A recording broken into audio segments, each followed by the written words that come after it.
దేవునికి స్తోత్రం. Hallelujah. Praise the lord. Praise the lord. ఈ లోకంలో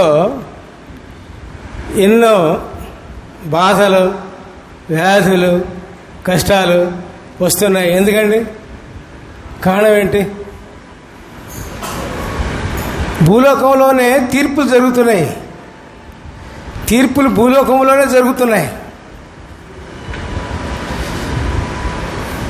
కష్టాలు ఎందుకు వస్తున్నాయి?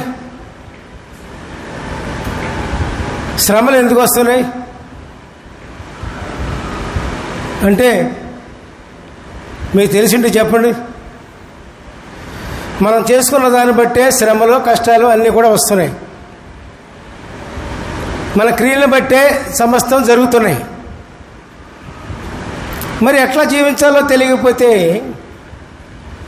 ఎట్లా ఉండాలో మనకు తెలియకపోతే యేసుప్రభు వారి దగ్గరికి రావాలి. వచ్చాం కదా, వచ్చినప్పుడైనా మన జీవిత విధానాన్ని మనం తెలుసుకోవాలి.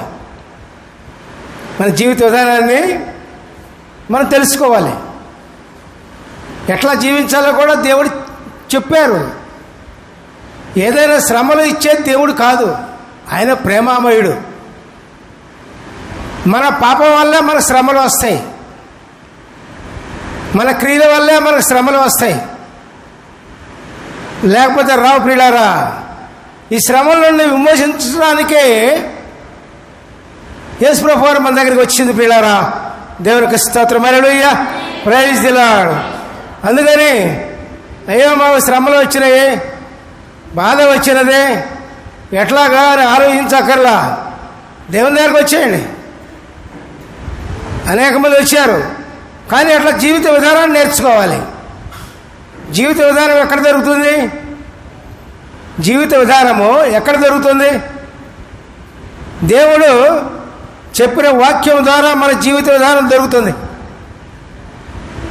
జీవిత విధానం ఎక్కడ? దేవుని వాక్యం ద్వారానే మనకు దొరుకుతుంది.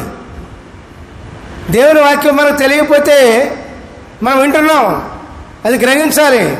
గ్రహించకపోతే మన జీవిత విధానం మనకు తెలియదు. అప్పుడే మన జీవితాలు మరి బాధల్లో, కష్టాల్లో, నష్టాల్లో పడిపోతాయి. అట్లా పడిపోయిన తర్వాత గుర్తొస్తే లాభం లేదు. మరలా సరయ్యే వరకు ఎంతో టైం పడుతుంది. దేవునికి స్తోత్రం. Hallelujah. Praise the lord. Praise the lord.